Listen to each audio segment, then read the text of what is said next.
दिल्लीमध्ये सध्या किंवा राष्ट्रीय स्तरावरती एक बातमी फार चर्चेला आहे, ती म्हणजे प्रियंका गांधी यांना राहत्या घरातून मोदी सरकारनं बाहेर काढलं. हे माणुसकीला धरून आहे हे का? माणूस असं आहे की सत्ता हातात असते, हां. पण सत्ता ही विनयाने वापरायची असते. हं. सत्तेचा दर्फ एकदा तुमच्या डोक्यात किंवा माझ्या डोक्यात गेला किंवा अशा प्रकारच्या गोष्टी होत असं आहे की काही झालं, एक तर जवाहरलाल नेहरूंचं योगदान स्वातंत्र्य चळवळीत होते, देश बांधतो.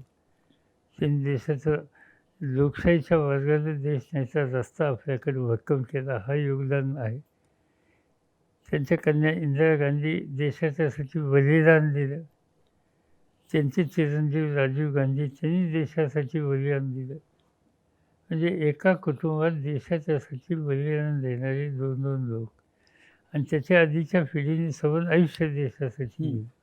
अशा कुटुंबातली मुलगी आज म्हणजे राजीव गांधींची हत्या झाल्याच्या नंतर पुन्हा एकदा आपल्या पक्षाचं किंवा सार्वजनिक काम करण्याचं सोनिया दिन हे जे प्रयत्न करत आहेत, ठीक आहे, पॉलिटिकली मतभेद असतील, पण पॉलिटिकल मतभेद आहेत याचा आता माझ्या हातात सत्ता आहे, त्या सत्तेचा गैरवापर करून तुम्हाला आम्ही त्रास देऊ शकतो, त्या सत्तेचा वापर तुमच्या विरुद्ध करू शकतो.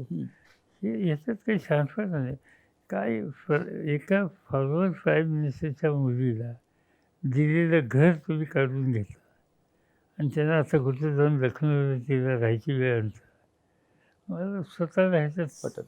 सुसंस्कृतपणा होता. म्हणजे हे तुम्हाला वाटतं की हे एक सुडाचं राजकारण अशा प्रकारे केलं जातं? शूद्रपणाचं राजकारण आहे. शूद्रपणाचं.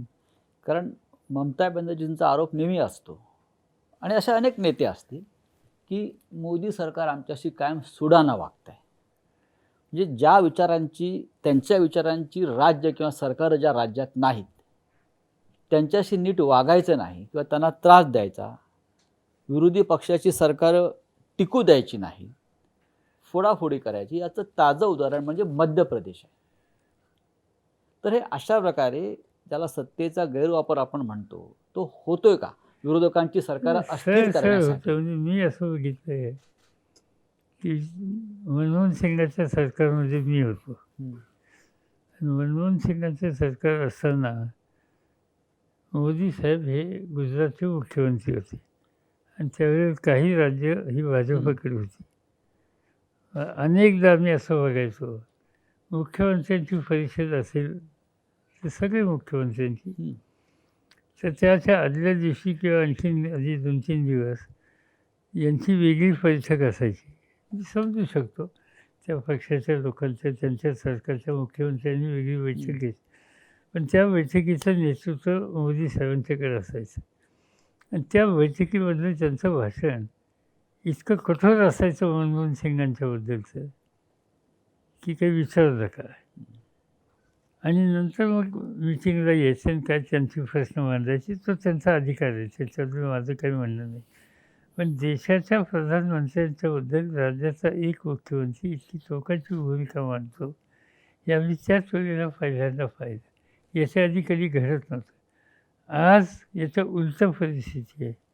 आज काही राज्य त्यांच्याबरोबर नाहीत, त्यांनी अशी टोकाची भूमिका कधी घेतली नाही. उलट मनमोहन सिंगांनी कधी आपल्यावर टीका टिप्पणी करतायत म्हणून गुजरातच्या बाबतीत वेगळी भूमिका घेतली नाही.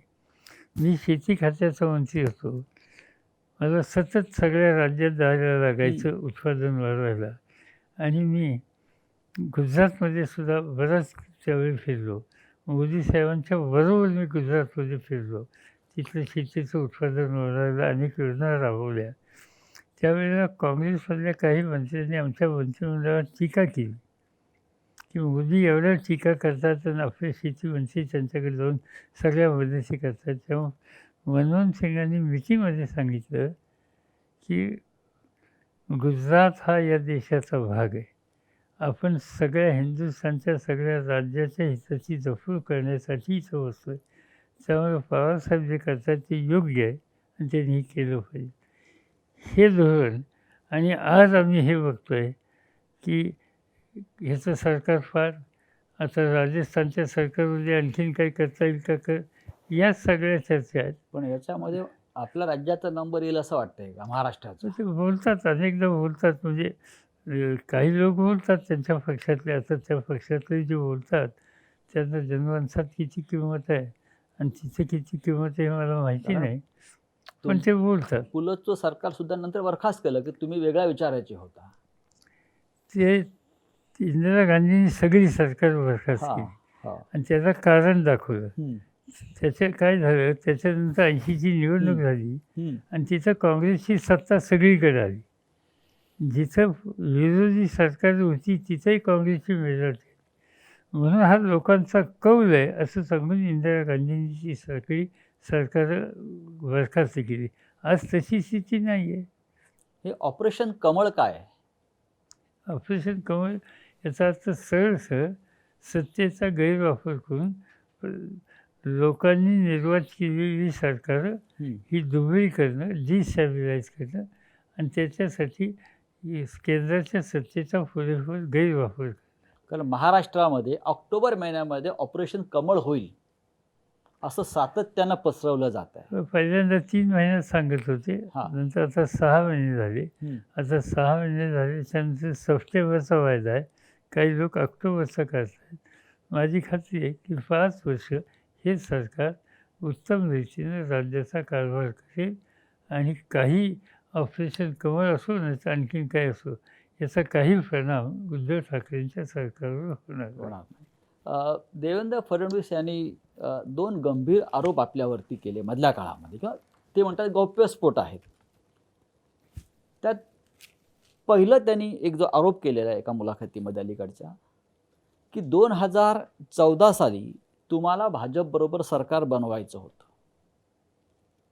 सुरुवातीच्या काळात नाही, तुम्ही पाठिंबा जाहीर केला, त्यानंतर सरकार शिवसेनेबरोबर बनलं. पण मधल्या काळामध्ये तुम्ही आणि भाजपचे वरिष्ठ नेते हे महाराष्ट्रात सरकार बनवण्यासंदर्भात चर्चा करीत होते असं त्यांनी ठामपणे परवा सांगितलेलं आहे. त्यांनी सांगितलं, माझ्याही वाचनात आलं. गमत अशी एक तर ही त्यावेळेला कुठं होते माहिती नाही. डिसिजन मेकिंग प्रोसेसमध्ये यांचं काय स्थान होतं हे मुख्यमंत्री झाल्यानंतरच लोकांना माहीत झाले. त्याच्या आधी एक विरोधी पक्षातला जागरूक आमदार म्हणून त्यांचा लौकिक होता. पण सबंध राज्याचा किंवा देशातल्या नेतृत्वामध्ये बसून निर्णय घेण्याचा अधिकार त्यांना होता असं मला कधी जाणवलं नाही. ते म्हणतात त्या काळामध्ये, म्हणजे एकदा मी कॉन्शियसली एक स्टेटमेंट केलं, सेना आणि BJPचं सरकार बनू नये म्हणून. माझी पहिल्यापासूनची वरापासूनची इच्छा होती की सेनेने भाजपबरोबर जाऊ नये. पण ते जातील ज्यावेळी दिसतं त्यावेळी मी जाणीवपूर्वक स्टेटमेंट केलं की आम्ही तुम्हाला बाहेरून पाठिंबा देतो. हेतू हा होता की सेना त्यांच्यापासून बाजूला व्हावी. ते घडलं नाही, त्यांनी सरकार चालवलं, त्याच्याबद्दल वाद नाही. पण आमचा हा सतत प्रयत्न होता की BJPच्या हातात सरकार चालवून देणं हे सेनेच्या हिताचं नाही.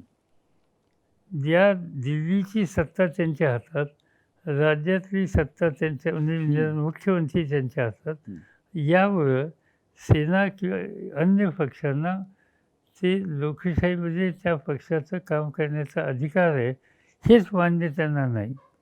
आणि त्यामुळं ते आज न उद्या या सगळ्यांना निश्चितपणाने धोका देणारच. आणि म्हणून आम्ही ही एक राजकीय चाल होती. बरं, म्हणजे फडणवीस जे सांगतात ते आपल्याला मान्य नाही? अजिबात मान्य नाही. पण आम्ही त्याच्यात हे अंतर वाढावं याच्यासाठी जाणीवपूर्वक पावलं टाकली हे मी कबूल करतो. ते आता अंतर वाढलं. दुसरं त्यांनी एक आरोप असा केला की 2019चं सरकार जे आता बनलं आहे, जे 3 पक्षांचं सरकार जे आता बनलेलं आहे, त्या सरकार स्थापनेच्या दरम्यानसुद्धा किंवा त्याच्या आधीसुद्धा राष्ट्रवादीचे सर्व असं त्याने उल्लेख केला. तेच भाजपबरोबर सरकार बनवण्यासंदर्भात अंतिम टप्प्यात चर्चा करत होते आणि नंतर पवारसाहेबांनी युटर्न घेतला अचानक. साधी सरळ गोष्ट की हे सरकार शिवसेनेला म्हणजे आम्हाला बरोबर घ्यायचं नाही आणि तुम्ही त्याच्यात येऊन आम्हाला स्थिर सरकार बनवायला साथ द्या असं BJPतले काही नेते आम्हा लोकांच्याशी बोलत होते. आमच्यातल्या काही सहकाऱ्यांची माझ्याशी 1-2 लोक बोलले नाही हे खरं नाही, बोलले. एकदा नाही, दोनदा नाही, 3दा बोलले. आणि त्याच्यामध्ये त्यांची अशी अपेक्षा होती की प्राईम मिनिस्टरचे माझे संबंध चांगले आहेत हं. आणि त्यामुळं प्राईम मिनिस्टरनी याच्यात हस्तक्षेप करावा आणि मी त्याला संमती देईन. हं. आणि म्हणून हा माझ्या कानावर सुद्धा निरोप आला आणि त्यावेळेला तो निरोप आल्याच्यानंतर देशाचे प्रधानमंत्री आहेत. प्रधानमंत्र्यांच्यासोबत चुकीची माहिती आपल्याबद्दल किंवा आपल्या पक्षाच्याबद्दल जाऊ नये म्हणून मी स्वतः त्या पार्लमेंटमध्ये त्यांच्या चेंबरमध्ये जाऊन त्यांना सांगितलं की आम्ही तुमच्यावर येणार नाही. जमलंच आम्ही सेनेवर सरकार बनवू किंवा विरोधी पक्षात बसू, पण आम्ही तुमच्यावर येऊ शकत नाही. आणि हे मी सांगायला जाताना एक ग्रस्त पार्लमेंटमध्ये माझे शेजारी होते. त्यांचं नाव संजय राऊत. त्यांच्याला मी सांगून गेलो की हे मी सांगायला आलो त्यावेळी ते तिथंच होते. त्यांच्या कानावरी घातलं. या सरकारमध्ये आपण सुद्धा तक्रार केली प्रधानमंत्र्यांकडे की ज्या सरकारबाहेर अनेक व्यक्ती आहेत त्या हस्तक्षेप करतात, खास करून राज्यपाल. अशी आपली भूमिका आपण एका बैठकीमध्ये प्रधानमंत्र्यांच्या कानावर घातली. राज्यपालाने सरकारमध्ये किती लक्ष घालावं? मी असं बोललो की म्हणजे हे महाराष्ट्राच्या राज्यपालापुरतं सीमित नव्हतं. हां. माझं स्टेटमेंट असं होतं हं. की राज्यामध्ये सेंटर ऑफ पॉवर ही एकच असली पाहिजे आणि ते मुख्यमंत्री. सेंटर ऑफ पॉवर जर 2-2 व्हायला लागली, काही राज्यामध्ये आता काश्मीरमध्ये तिथे एक राज्यपाल होतं. म्हणजे तिथल्या मुख्यमंत्र्यांना जवळपास काम करूनच त्यांनी अशक्य करून ठेवलं. त्याच्यानंतर वेस्ट बेंगॉलमध्ये तिथे असा प्रकार झाल्याचं कानावर येत होतं. आणि त्या अशा गोष्टीच्यामुळं जर राज्यपाल हे आपल्या खरं म्हणलं तर त्यांना लोकशाहीची बहुमताच्या संबंधीची संख्या असलेलं सरकार असल्याच्यानंतर त्यांना हस्तक्षेप करण्याचं काही कारण नाही, अधिकारही नाही आहे. पण जर त्याच्यामध्ये हस्तक्षेप करत बसले आधी तर अशा प्रकारची सत्तेची एकापेक्षा अधिक केंद्र ही लोकशाहीच्या दृष्टीनं आणि संसदीय पद्धतीच्या दृष्टीनं योग्य नाही. हे माझं मत त्याच वेळेला मी प्रधानमंत्र्यांना सांगितलं आणि हे जनरल मत होतं, कुठल्या एका राज्यापुरतं नव्हतं. काँग्रेसचे जे नेते मंत्रिमंडळामध्ये आहेत त्यांची अशी कायम तक्रार असते की समन्वयाचा अभाव आहे. ही त्यांची पहिली तक्रार असते. त्यांची दुसरी तक्रार असते की राष्ट्रवादीला झुकतं माप मिळते सरकारमध्ये. मला स्वतःला म्हणजे एक गोष्ट खरी आहे की म्हणजे उद्धव ठाकरेंची काम करण्याची पद्धत मी जी बघतोय ती आम्हा सगळ्यांच्यापेक्षा वेगळी आहे. आणि त्याचं कारण उद्धव ठाकरेंची कामाची पद्धत ही सेनेच्या कामाची पद्धत आहे. शिवसेनेमध्ये मी अनेक वर्षापासून बघतोय, अगदी शिवसेनेच्या स्थापनापासून आदेश येतो. हो. आणि ते आदेश आल्याच्यानंतर चर्चा सुद्धा होत नसते. काँग्रेस किंवा राष्ट्रवादी आम्ही ज्या विचारांनी वाढलो आहे, आम्ही वरिष्ठाच्या मताचा आदर करतो, पण वरिष्ठाच्याकडनं आदेशच येतो असं नाही. हो. आणि समजा एखादं मत मानलं तर त्याच्यावर आम्ही चर्चा करू शकतो, विचारू शकतो. ही आमच्या कार्यकर्त्यांच्या कामाची पद्धत आहे. शिवसेनेमध्ये एकदा नेतृत्वाने भूमिका घेतल्याच्यानंतर त्या रस्त्याने आपण जायचं आणि त्याची अंमलबजावणी करायची. ही पद्धत अगदी लहान थोर सगळ्यांच्यामध्ये आहे आणि त्या विचारानं तो पक्ष चालला यशस्वीसुद्धा झालेला आहे. त्याच्याबद्दल माझी तक्रार आहे. पण आम्ही दोघं जण आहोत, आमच्या कामाची पद्धत ही नाही. आणि आत्ताचं जे सरकार आहे ते एकट्याचं नाही आहे, हे तिघांचं आहे. आणि त्यामुळे तिघांच्यामध्ये या दोघांची काही मतं असली तर ती मतं जाणून घेण्याच्या संबंधीची सुद्धा एक आवश्यकता आहे. आणि म्हणून आम्हाला लोकांचा एक सूचना असते, आग्रह असते की आपण डायलॉग ठेवा. लोकशाहीमध्ये संसदीय लोकशाहीमध्ये डायलॉग हा कायम ठेवला पाहिजे. तो डायलॉग ठेवला तर अशी चर्चासुद्धा होणार नाही. कारण ठाकरेंच्या कामाच्या पद्धतीमध्ये आम्हाला काही ऊनच दिसत नाही, फक्त डायलॉग दिसत. संवाद पाहिजे. हं. दुसरं एक साधारण एक सूर आहे अनेक ठिकाणी, जो आपण वाचतो सुद्धा किंवा बोलतात काही मंत्री जाहीरपणे काँग्रेसचे, की प्रशासनामध्ये थोडी अस्वस्थता आहे काही ठिकाणी, किंवा प्रशासनाचा जास्त जोर आहे सरकार चालवण्यामध्ये. त्याला आपण नोकरशाही, बाळासाहेब त्याला नोकरशाही म्हणायचे, लालफितशाही, असं आपल्याला जाणवतंय का? नाही, असं कसं आहे माहिती आहे का, हा जो कोरोनाचा काळ जो होता ना, म्हणजे अजूनही संपला असं नाही, या काळामध्ये हे चॅलेंजेस होतं, आव्हानच होतं. आणि या आव्हानामध्ये बाकीचे सगळे प्रश्न बाजूला ठेवून या कोरोनाचा सामना करायचं हे आव्हान CMच्या पुढं होतं. आणि त्यामुळे साहजिकच मुख्यमंत्री आणि मुख्य सचिव यांच्यावर ही जबाबदारी जास्त होती. आणि आता आपण एकत्रित रात्रंदिवस प्रयत्न करून या कोरोनाचं युद्ध जिंकलंच पाहिजे, ही भूमिका आणि त्या सगळ्या भूमिकेला सगळ्यांचा पाठिंबा. आणि त्याच्यामुळं एक तर संवाद किंवा कामाच्या पद्धती या सगळ्या गोष्टीच्यामुळं थोडं हळूहळू पर्क्युलेट होतं, ही गोष्ट खरी आहे. पण याचा अर्थ ते कायमच राहील असं वाटत नाही. प्रशासन यंत्रणेची आज तिथं मदत घेतली आणि ती घेण्याची आवश्यकताही होती. पण एकदा ह्या कोरोनाच्या प्रकरणात आता मनोहर जोशींचं सरकार, तेही मुख्यमंत्री शिवसेनेचेच होते, तेव्हा कधी अशी चर्चा झाली नाही. त्यामुळे मनोहर जोशींच्या काळात सेना आणि भाजप असं, आता सेना आणि भाजपच्या ऐवजी सेना, काँग्रेस, राष्ट्रवादी यांचं सरकार आहे. आणि त्यामुळं मनोहरच्या काळामध्ये ज्या पद्धतीने सरकार चालवलं तसं इथे सरकार चालवलं जाईल. पण आज चॅलेंज आहे ते कोरोनाचं आहे. महाराष्ट्रामध्ये गेले काही वर्ष सातत्यानं एक सामाजिक प्रश्न संघर्षाचा उभा राहिला, तो म्हणजे जातीय आरक्षणाचा. विशेषतः मराठा समाजाचं आरक्षण आहे, धनगर समाजाचं आरक्षण आहे. हे दोन्ही समाज आरक्षणाच्या मुद्द्यावर एकमेकाच्या विरुद्ध उभे राहिलेले दिसतात. तर या दोन्ही समाजाला सरकारने आरक्षणाच्या संबंधीची काय जी भूमिका घ्यायची ती घेतलेली आहे. पाठीमागचं सरकार असो किंवा आजचं सरकार असो, आरक्षण दोघांनाही दिलेलं आहे, त्याच्यामध्ये काही नाही. प्रश्न फक्त ते आरक्षण टिकवायच्या संबंधीचा प्रश्न आहे. आता ते जे म्हणजे कसं आहे, दोन गोष्टी आहेत. धनगर समाजाचं आरक्षण आहे, धनगर समाजाची मागणी आणखीन 2 पावलं पुढे जाऊन आदिवासीच्या संबंधीची जी भूमिका आहे आरक्षणाची, ती ॲप्लिकेबल करावी. आणि त्याच्यामध्ये कारण एक असं आहे की धनगर समाजातला एक वर्ग असा आहे की तो मेंढरा राखतो. एकदा पावसाळा संपला की तो आपल्या मेंढ्या देशावरनं म्हणजे घाटावरनं कोकणात घेऊन जातो आणि नंतर पाऊस सुरू होण्याच्या आधी परत आपल्या भागामध्ये येतो. म्हणजे हा एक ट्राईब जसा एका गावात दुसरीकडे जातो, त्या पद्धतीनं धनगर समाजातला हा वर्गसुद्धा त्या पद्धतीने वागतो.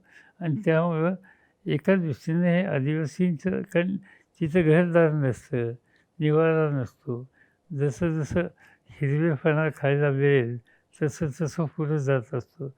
आणि त्यामुळं जिथं स्थिरता नाही अशा कुटुंबाच्या संदर्भात आपण ट्रायबलच्या बाबतीत वेगळी भूमिका घेतली, तीच भूमिका इथं घेऊन तशाच सवलती इथं दिल्या पाहिजेत, ही मागणी धनगर समाजाची आहे. ती एकदमच काही दुर्लक्ष करण्यासारखी नाही. पण त्यांना त्या संबंधीच्या काही सवलती आहेत, त्या आणखीन आदिवासींच्या सारख्या द्याव्यात असं म्हणणं त्यांचं आहे. याच्या उलट आदिवासी समाजातल्या नेतृत्वाचं म्हणणं की आमच्या वाट्यात दुसरं कोणी येऊ नये. आणि त्यामुळे थोडंसं ते एक प्रकारचं अंतर आहे. आता हे एका बाजूचं अंतर असताना मराठा समाजाचा प्रश्न आला.